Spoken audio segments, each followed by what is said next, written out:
Welcome to Good Game, the show for gamers by gamers. I'm Bajo. And I'm Hex. This week on the show, it's Maximus Brutalis with all roads leading to Rome in Total War Rome 2. Did you know that they made that up for a Charlton Heston film? For Romans never did that. They never did it. It's like Vikings never had horns in their helmets. And how pirates never said, "Yar!" That was made up by an actor. Fun facts here on Good Game. They must be punished! Charge!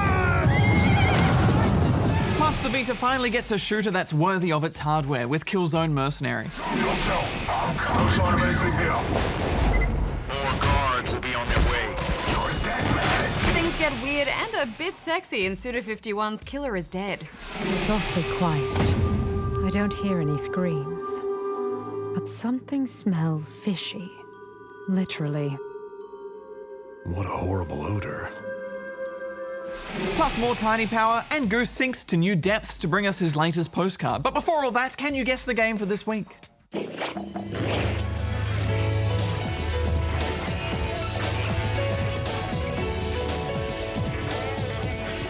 Off to the news, Bajo. Good game. Gearbox has announced that it is allowing developers Blackbird Interactive to use the Homeworld license on their upcoming game, Hardware Shipbreakers. Blackbird Interactive consists of many former Homeworld developers and will be given financial and production resources from Gearbox to help develop the game. That's a big one. Could be pay dirt, guys. Yeah, but only if we can keep it. We're standing. The title was originally intended to be a spiritual successor to Homeworld, but it is now an official part of the franchise and will be renamed Homeworld Shipbreakers. A City of Monash councillor in Victoria, Jae Young Lo, plans to report Team Bondi's upcoming game Whore of the Orient to the Human Rights Commission on grounds of racial vilification. Lo takes issue with the word Orient, comparing it to other derogatory racial terms. He is also critical of the fact that the game has received $200,000 in funding from Screen New South Wales, saying that such funding should be used on projects that build trust and understanding, rather than those that promote division and negativity. Lo is currently calling for Team Bondi to rename the game or cease development. Xbox One voice commands will not be available to Australian gamers at the console's launch in November.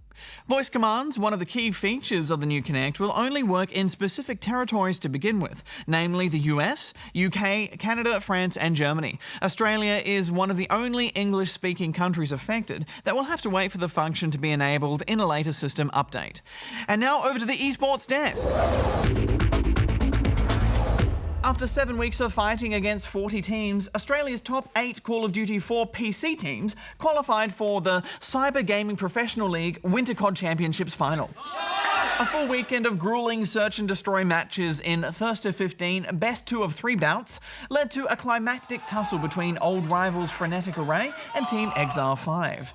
Each survived very close semi-final matches to battle it out for the lion's share of a $7,000 prize pool.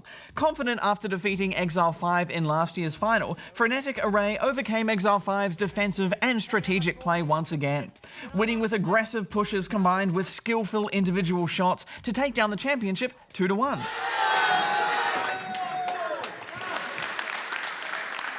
And that's the sports and the news for this week.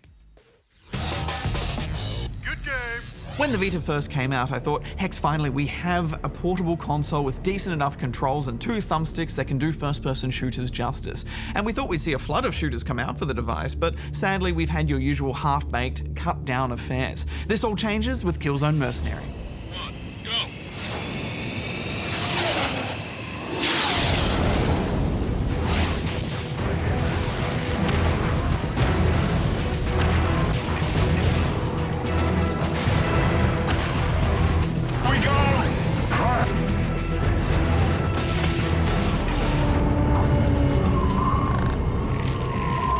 As the name suggests, Killzone Mercenary casts you as a hired gun, selling his services to whoever has the deepest pockets. And the best thing about being a mercenary is that you get to do some really sneaky stuff in the middle of war zones. Briefings are always about deactivating war machines in clever ways and then being airlifted from the extraction point at the last second. I'll extract you by intruder when you're done. You'll drop into conflicts that take place at various points throughout the original Killzone trilogy. It's all pretty exhilarating. Yeah, it felt a bit like a futuristic James Bond, and you have plenty of gadgets to fit the bill. The touchscreen wrapped to your merc's wrist is what you use most to control his tech, and it's a neat way of working in some touchscreen Vita gameplay. When hacking a door, you tap the icons on the screen, but by far the best use is tapping the screen to fire rockets from a shoulder-mounted launcher, while also using the regular controls for your handgun. It's chaotic but fun. Stuff on the touchscreen controls a little bit gimmicky. I mean, what does arranging puzzle shapes have to do with hacking? I did like the melee though, it's a bit grisly, but it's well done. I liked having to swipe in the right direction so that you knock their arm out of the way for a killing blow. The Killzone games have always raised the bar visually, and this is no exception. From the levels and the detail to the subtle field of view blurring when you're in combat. Yeah, it's not often that a shooter will make me want to relax for long enough to do some slow pans, but this is one of them. The cityscapes especially are just gorgeous, and I also liked that the game jumped around between a lot of the locations. After the high-tech cityscapes on Earth, the game fast-forwards a couple of years to the enemy Helghast homeworld. The gunplay is solid. I didn't have any issues targeting enemies, and when you're in cover and you shoot around it, all of that stuff works really well.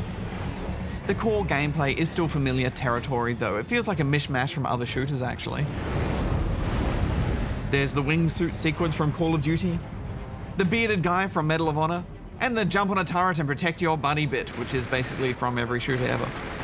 But there are still some unique parts, like this cool scene where I was hiding in plain sight on a glass roof. The remote-controlled stabby robot was definitely unique as well. Haven't seen one of those before. Mantis engine online. And there are some solid hero moments too, like when you're helping out this walking tank guy.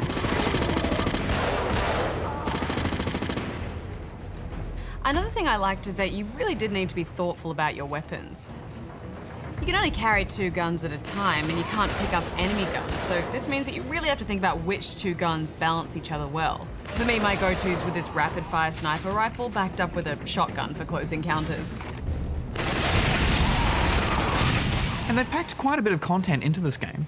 As well as the campaign, there's a contracts mode that lets you replay missions with specific loadouts and objectives. Oh yeah! I'm starting my approach. Clear the area of Higgs. What are you giving it, Hex? Well, I was just really impressed that they managed to deliver a Killzone chapter on Vita that really stands up to its big console cousins, so I'm giving it 8.5. Yeah, the Vita desperately needs more games like this. I'm giving it 9 out of 10 rubber chickens. And now Goose explores another classic gaming location.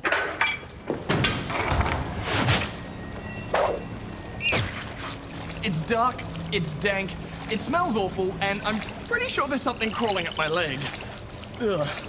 I'm in a sewer level, and I'm pretty sure you've been in one as well, so... here's a postcard from the sewers. Of all the places that games could transport us to, the sewers sinks to the very bottom of the desirable locations list. Ah, a sewer. How quaint. But ever since Mario made that fateful trip down the pipe in the first Super Mario Bros., games have come up with all sorts of excuses to force us into these murky mazes of misery. Not a fan of sewers? But why do we all show utter disgust when it comes to these dungeon-like drains? Well, I can tell you, it's not just the smell. By their nature, sewer levels tend to funnel players from larger, expansive areas into claustrophobic linear pathways with very little room to explore. Of course, you also have very limited light. A few dull blinking bulbs, a weak torch, or distant sunlight through a sewer grate teasing you with the hope of escaping this exile full of excrement. But it's never that easy. Getting turned around is a common occurrence when down in the depths. Repetitive textures and a lack of distinctive landmarks can leave many a wanderer doomed to double back over their footsteps, second-guessing themselves at each intersection before running into a useless dead end, or worse, a locked gate. And why are there so many locked gates down in the sewers? What's so precious about all this crap that they have to physically lock me out? The bland design of these tunnels also serves as motivation to escape, because there's really much to look at down here. The colour palette generally ranges between smudgy dark brown walls and sickly green flowing sludge that, like almost everything in the sewers, will kill you if you get too close to it. Combat is restricted to corridor shootouts or cramped skirmishes as you struggle to find cover or enough room to successfully swing a weapon. fighting your way through waves of creatures that reflects the disgusting, inhospitable environment that they call home. And then it all becomes clear. Sewers aren't to be enjoyed, they're to be endured. Players have to push onwards through the sewers so that when they emerge out the other side, they have a new appreciation for the very world they were just trapped beneath. Fresh air and sunlight are the ultimate reward for slugging it through these seemingly endless stretches of sewers. Fresh air. So next time a game starts channeling you towards an open grill, grate, or manhole, just remember there is purpose to these puzzling pipes, an almost poetic level design, a beauty in fact. No, I take it all back. Oh, they're disgusting. How do I get out of here? Sewer levels. They're a bit shit. Good game. On this job, you always come face to face with darkness. That's why you gotta find a beacon of light that'll never succumb to it. I tend to hit start on a Suda51 game with an element of trepidation, Bajo. I just don't quite know what to make of his unique vision a lot of the time, although I have been surprised on a few occasions. He's probably best known for his No More Heroes franchise and more recently Lollipop Chainsaw. Suda certainly marches to the beat of his own drum. I don't need to tell you the name of his latest game, however, as that's made pretty clear when you play it. Killer is dead. Killer is dead. Killer is dead. Killer is dead. Killer is dead. Killer is dead. Isn't it a bit of a faux pas to say the title of the movie or game in the actual thing? Yeah, it totally is. It'd be like if Nathan Drake said, "We can't go any further. This land is uncharted." I was confused by this game right from the beginning, and then for the rest of it. Leave the rest to me. You play as Mondo, a katana-wielding assassin who takes on revenge kills for some kind of futuristic agency. A character you'll recognize if you've played other Suda51 games such as Killer 7, which we haven't, but this isn't strictly a sequel anyway. What a strange place. You're thrown into your first job with very little explanation of the world you're in, or the creatures you're fighting. Everything is surreal and backwards, like you're in some kind of strange dream. Yeah, your first big kill is quite unsettling. Say, Mondo, is it your first time on the dark side of the moon? There was talk about trips to the moon, the walls were changing, there was an Alice in Wonderland thing going on. Thank you. And then this happened.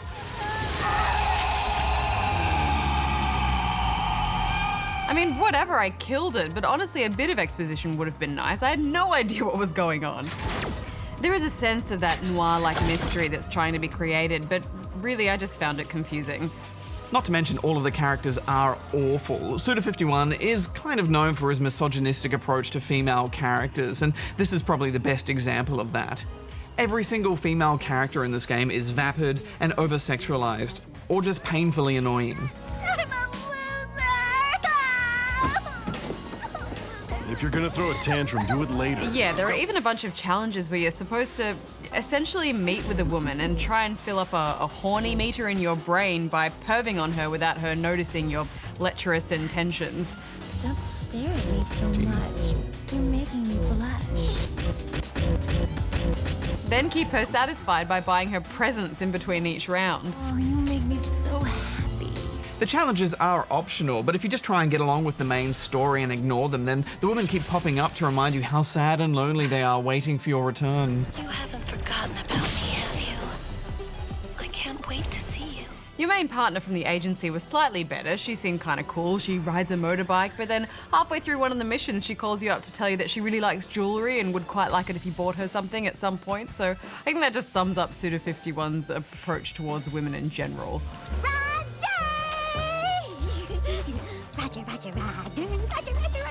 And Mondo's character doesn't fare much better either. Suda has likened this protagonist to kind of a darker James Bond character, but I didn't really get that at all. He is brooding and of course a womanizer, but in the most overt, un-Bond-like way possible. I don't think you can invent characters more two-dimensional than these. Those are words I won't forget. I agree. I mean, when I put this next to a game like Lollipop Chainsaw, I think, at least in that game, the characters were kind of funny and it was also tongue-in-cheek and didn't take itself seriously at all. It wasn't great, but at least I could get on board with where the characters were coming from. This, however, was just really disappointing and dumb. Yeah, and the combat doesn't do anything to redeem it either. It's pretty average button mashy stuff, a few counters and combos, and a sword slashing finisher, similar to what we saw in Revengeance.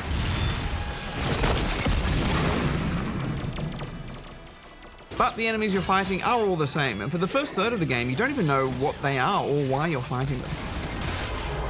It's only revealed later in passing that they're some kind of moon creature. Mondo also has a cybernetic arm that feeds on blood.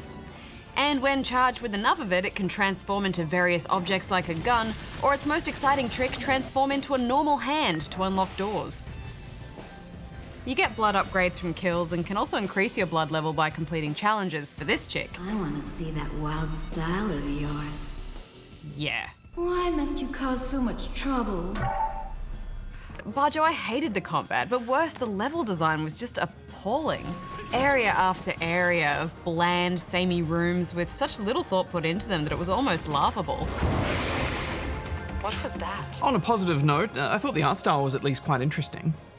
Strange. The man in the photo actually isn't bad looking. Characters have this almost metallic quality to them, and that's kind of cool. There's a definite graphic novel quality to the way a lot of these cutscenes are depicted. No, I hated it.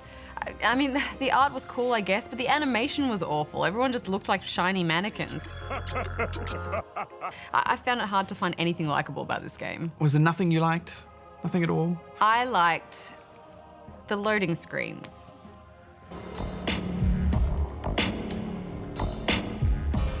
To add to the weirdness, I didn't quite understand the point to a lot of the dialogue. What was all that talk about boiled eggs? Yeah, that's right. You only eat soft-boiled eggs. I then discovered she happens to be pretty good at making soft-boiled eggs, so I'm letting her stay. Yeah, I think maybe that's Suda's attempt at kind of a depth and humor. Like, this is one of Mondo's many quirks. He likes soft-boiled eggs. Although it did remind me of this. Very particular about biscuits, I'll have you know. The balance of milk and butter you've achieved here. Oh my. But then I don't think that was the tone he was going for. Maybe it was. I don't know. I just know that I never want to play this game again, so I'm giving it 3. I thought long and hard. I gave it 4. Next up, Tiny Power. Cause I'm back in black.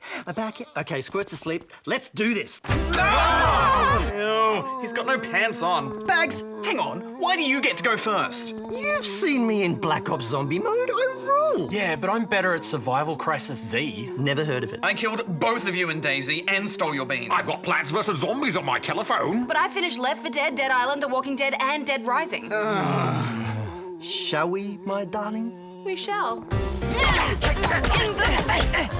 Oh, it feels so good to be doing non-baby things again. Good game.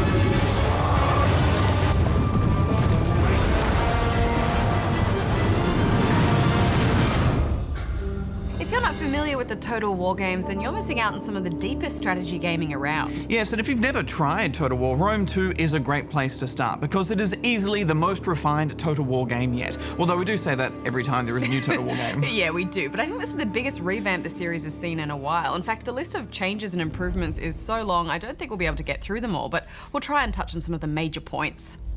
There is a handy prologue campaign, which is a decent tutorial for newcomers and veterans alike, and it takes you through the basics and most of the changes. I, Gaius Fulvius Silanus, have hurried south with my meager command to aid the consul. And it stars Mark Strong as the main character, and he's pretty good. Yeah, I find his voice instantly recognizable, and he's perfect for this. After the tutorial, it's time to get into the real meaty goodness, the grand campaign. Unlike the original Rome, as you start, you're free to choose from a whole range of factions other than Romans. But we still went with them anyway, since, you know, it's called Rome 2. Yeah. But then, just like the original Rome, you have to choose from one of 3 families, each with their own perks and problems. And unlike previous games, there are actually 3 possible victory conditions now, either through military, economic, or cultural victories. And there's no turn limit, which I loved. It's just great to be free of that and have a few more avenues to victory open to you. The map is broken up into various provinces, but rather than the old way of 1 city per province, each now has anywhere from 2 to 4 towns. One is always a larger capital city which has high city walls and defences, whereas others are smaller exposed settlements. This may sound minor, but it actually changes a lot. Yeah. Each province is basically the sum of its parts, so the buildings in each town support the others. It just gives you a lot more freedom to balance out the needs of that province. Yeah, and it makes the interface much more streamlined. While you could have 20 odd cities to look after, you only need to look through 5 menus to glance at how each one is going. And if you know Total War, 5 menus is pretty good. Yeah, it's quite conservative, really. Menu management is really important in a game like this. Anyone who's ever grown a massive empire in a Total War game will testify to how much of a time saver that can be.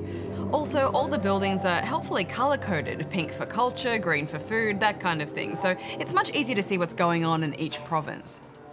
The other big change is how armies work.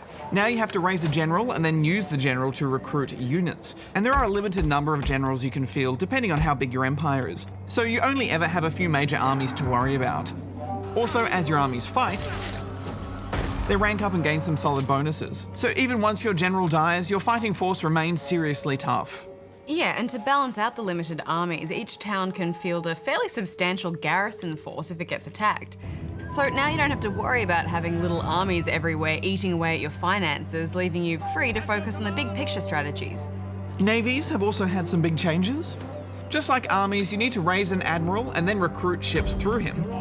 But best of all, your armies actually don't need navies to travel by sea. You can simply order them to move over water and they'll automatically jump on some basic boats. But of course, if they run into some actual battleships, then they're going to be in some serious trouble. Plus, for the first time ever, land and sea battles merge.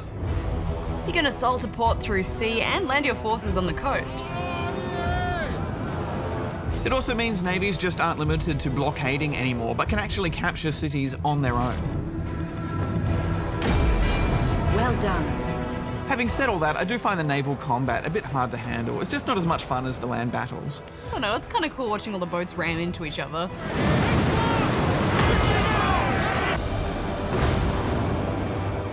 But yeah, I got to the point where I just started auto-resolving all my naval fights since the AI seemed to do a better job of it than I would. It's always tempting, isn't it? Speaking of AI, I like now that you can actually get AI to look after certain groups of units, and they have a whole bunch of strategies too, such as attacking or defending. The men are wavering. I really liked that because you can let a group just look after themselves while you go focus on another part of the battle. Yeah, and it's great that you can now assign stances to armies and navies in the campaign map. We hunger for battle. For example, one lets you force march an army, which doubles their movement. Faster, curse you all. But it means they can't attack on that turn. Our voyage is done. Or you can set them up to fortify a position or even set up an ambush. We're under attack! Look to the eagles! They just open up a whole new range of tactical options. There's also edicts that you can issue over a province if you control it. One, for example, is the Bread and Games Edict, which makes everyone happy and gives the province a boost to public order, while another simply raises the taxes you collect. They're great for giving you more ways to manage your empire. Yeah, and managing your empire is a lot easier in general, I thought. You know, I was always getting a fair amount of coin each turn, and once I had a decent-sized empire up and running, I was raking in some serious profits. You know, I barely ever broke even in previous Total War games, so that was a relief, although they have added this new food mechanic to worry about. Some buildings produce food while others eat it up, so if your empire starts running out of food, things will go bad very quickly. So while it's a bit more forgiving in some respects, there's still a lot of careful planning to consider. It's so good to be back in ancient Rome. I just love this setting. It's so good for games. You get that whole sword versus spear versus cavalry combat, and I love the outfits. There's a particular thrill when you send your cavalry in to break up an army and flank them, and it sends everyone scattering. If you're a fan of the original, this will take you right back there. And I love how, if you're smart in this game, it just really pays off. And War Elephants, Hex, so good to have them back. Yeah, I just loved being back into besieging big castle towns. And it's great that now your city walls can get proper siege weapons to defend with, and how you can pour boiling oil on enemies marching through your gates. That's awesome. Plus, I know it's a bit of a coward's tactic, but I love just sitting back with loads of artillery and letting them bombard the hell out of the enemy before launching my main attack. hey, it works. And I love that there's now that aiming arc when you manually aim artillery. It's something so simple, but it just adds so much to it. Visually, it's a very good looking game and it runs a lot smoother than Shogun 2. I couldn't run everything on full though, and I think I should have been able to, so I feel like maybe it needs some driver optimization there. But, great foliage. Oh, beautiful trees and grass. By your command. There are a lot more maps now too, so there's even more variety to the battles than before. And there's some amazing detail when you get up close on your units. There's even facial animations on your soldiers when they shout out in battle. I love the animations in the campaign map when you beat an army. Some of them are gruesome, but this is my favorite, where you kick a guy in the nuts. Even after 30 hours, you'll feel like you're barely scratching the surface of this campaign. This is the sort of game where you'll pass your save file down through the generations. You're like a legacy. Yeah, here, have my empire, children. I'm giving this 9.5 out of 10 rubber chickens. I guess my only complaint would be that it takes ages for your AI factions to cycle through when you take a turn, but that's such a minor complaint in what is a tremendously rich strategy game with so much depth to it, so I'm giving it 9.5 as well. Battle is turning in our favor.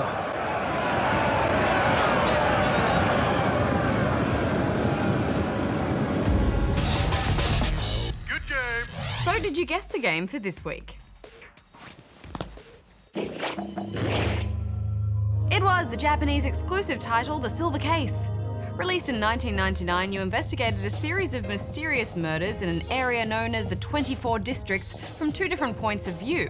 One as a police investigator and the other as a reporter.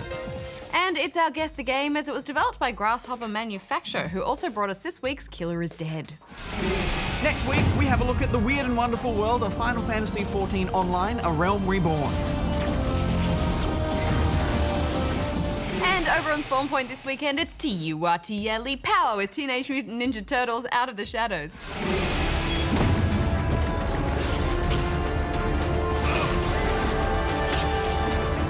I'm physically distressed at how bad this game actually is. Also on the weekend, we have Pocket Edition, which is our concise wrap-up of everything that we're playing on Saturday nights, 8:20 p.m. on ABC2. Until next time, may all your games be good ones. Hex out. Bajo out. You're physically distressed. Yeah, I'm How does this I'm legit upset. present itself? Because the art is so good for this Turtles game. No, The I art's know, really but interesting. I mean, how are you physically affected by it? Well, I'm just shake my head a lot and get a sore neck. It's like, oh, it's bad. And tears. I run out of tears because I cry so much.